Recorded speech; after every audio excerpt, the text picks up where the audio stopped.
Welcome to சுடர் கருணை பிரகாசம் சேனல். வாங்க பாசிப்பருப்பு பணியாரம்னு சொல்லக்கூடிய பச்சைப்பயிறு பணியாரம். எங்கள் ஊர் கார்த்திகைக்கெல்லாம் இதுதான் ஸ்பெஷல். ரொம்பவே டேஸ்ட்டாக இருக்கும். அப்பம் பல ஊரில் செய்வாங்க, எங்கள் ஊரில் பணியாரம் செய்வாங்க.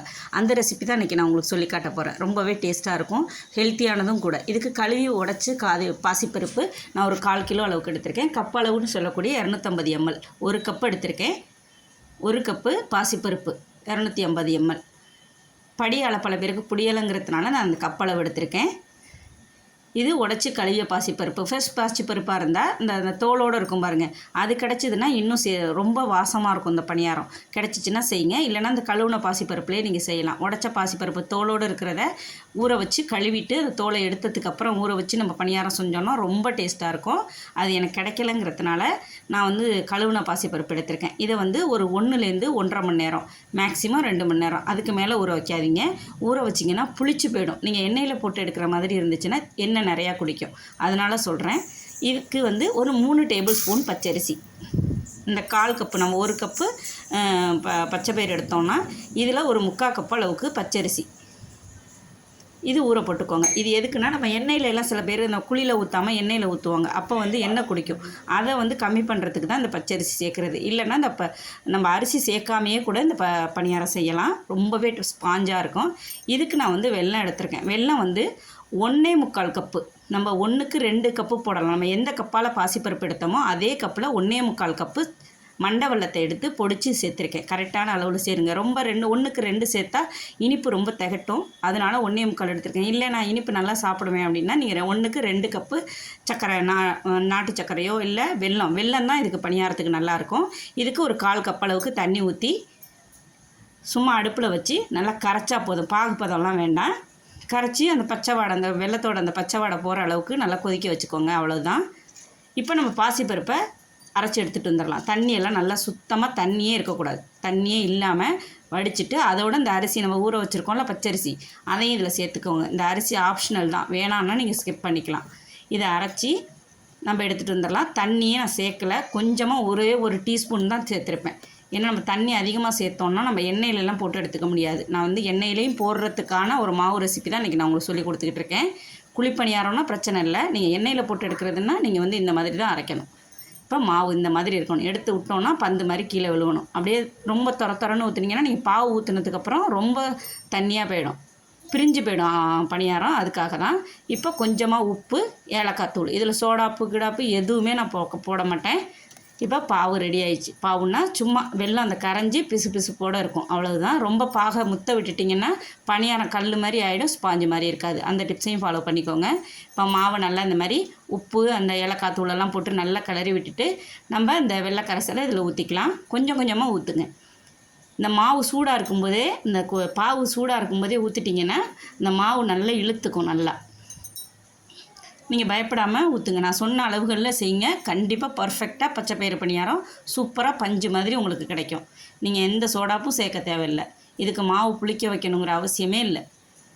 இந்த பச்சைப்பயிறு பணியாரத்துக்கு சாப்பிட்டவங்களுக்கு தெரியும், ரொம்ப டேஸ்ட்டாக இருக்கும். இது வச்சுருந்து 3 நாள் வச்சுருந்து கூட சாப்பிட்லாம். ஒரு கெட்டு போகாது, எதுவுமே ஆகாது. மாவு இந்த கன்சிஸ்டன்சியில், தோசை மாவு கன்சிஸ்டன்சியில் நம்ம எடுத்துக்கணும். இந்த பச்சரிசி மாவெல்லாம் அந்த ஆப்பத்துக்கெல்லாம் போட்டு அரைச்சோம்னா அப்படியே தண்ணியாக இருக்கும் பாருங்கள், அந்த கன்சிஸ்டன்சிக்கு இது இருக்கணும். இப்போ நம்ம குழி பணியாரக்கல்ல நம்ம அடுப்பில் வச்சாச்சு. இதுக்கு கடலெண்ணெய் தான். நான் நெய்யிலே சுடுவாங்க சில பேர். எங்கள் ஊர்லெலாம் எண்ணெயில் தான் செய்வாங்க. அதனால நான் கடலெண்ணெய் ஊற்றிக்கிறேன். கடலெண்ணெய் எனக்கு ஒரு 50 ml கடலெண்ணெய் தான் ஆயிருக்கும். சொன்னால் நம்ப மாட்டீங்க. அந்த அளவுக்கு இந்த 1/4 கப்பு பாசிப்பருப்பு நான் ஊற வச்சதுக்கு ஒரு 50 ml கடலெண்ணெய் தான். கடலெண்ணெய் கூட ஆகலை எனக்குன்னு சொல்லலாம். ரொம்ப கம்மியாக தான் எண்ணெய் இழுத்துச்சு. ஒரு அரை டீஸ்பூன் எண்ணெய் ஊற்றினா போகிறோம். ஃபஸ்ட்டு ஷிஃப்ட்டு மட்டும் எண்ணெய் ஊற்றிக்கோங்க. இந்த மாதிரி டம்ளரில் நீங்கள் மாவை எடுத்துகிட்டு ஊற்றுனீங்கன்னா நமக்கு இந்த அடுப்பை சுற்றி மாவு ஊற்றாது. நம்ம எடுத்து ஒவ்வொரு கரண்டியாக எடுத்து ஊற்றுறப்ப பார்த்தீங்கன்னா அந்த அடுப்பை சுற்றி அப்படியே சொட்டாக இருக்கும். அது வராமல் இருக்கணும்னா டம்ளரில் இந்த மாவை ஊற்றிக்கோங்க. அப்படியே நம்ம ரவுண்டாக அப்படியே ஊற்றிட்டு எடுத்தோன்னா 1-2 ட்ராப் அந்த கல்லில் உழுவுமே தவிர அந்த கேஸ் அடுப்பை சுற்றி எல்லாம் நமக்கு கச்சன்னு ஊற்றி இருக்காது. இதையும் ஃபாலோ பண்ணிக்கோங்க.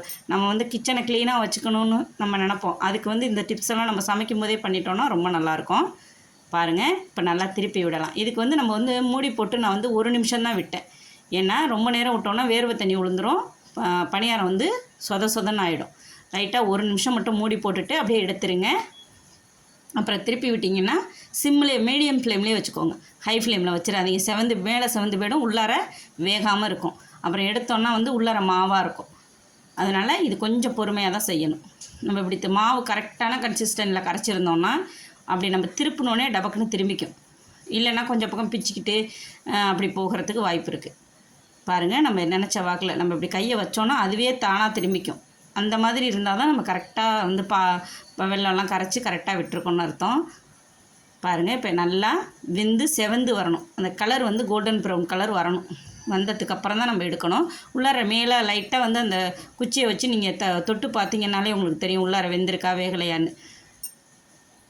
நல்லா இப்படி திருப்பி விட்டு கொஞ்சம் மீடியம் ஃப்ளேம்லேயே வச்சு எடுத்துக்கோங்க. இப்படி குச்சியை நம்ம உள்ளார விட்டோன்னா வெளியில் மாவு வரக்கூடாது. வந்துச்சுன்னா அது வேகலைன்னு அர்த்தம். வரலன்னா நம்ம எடுத்துட வேண்டியது தான். புதுசாக சமைக்க பழகிறவங்களுக்காக நான் இந்த டிப்ஸை சொல்கிறேன். இப்போ எல்லாத்தையும் எடுத்துக்கிட்டு மறு ஷிஃப்ட்டுக்கு நம்ம வந்து எண்ணெய் அதிகம் ஊற்ற தேவையில்லை, கொஞ்சோண்டு ஊற்றினா போதும். இப்போ எல்லாத்தையும் எடுத்துட்டேன். இப்போ கொஞ்சம் எண்ணெய் ஊற்றிட்டு நம்ம அதே மாதிரி டம்ளரில் ஊற்றிட்டு மறு ஷிஃப்ட்டும் நம்ம ஊற்றி எடுத்துக்கலாம். ரொம்ப சூப்பராக இருக்கும் இந்த பச்சைப்பயிறு பணியாரம். யாரெல்லாம் சாப்பிட்றீங்கன்னு கமெண்ட்டில் சொல்லுங்கள். எங்கள் ஊர் வந்து கார்த்திகை தீபத்துக்கு சொக்கப்பானை கொளுத்துறதுன்னு சொல்லுவாங்க. சொக்கப்பானை கொளுத்துறதுன்னா அன்றைக்கி வந்து சிவபெருமானுக்கு வந்து இந்த இதெல்லாம் வச்சு இந்த மாவரவெல்லாம் வச்சு கொளுத்தி விட்டு இந்த வேஷம்லாம் போட்டு குழந்தைங்களுக்கு சிவன் பார்வதியாக இது பண்ணி ஒரே திருவிழா மாதிரி நடக்கும்.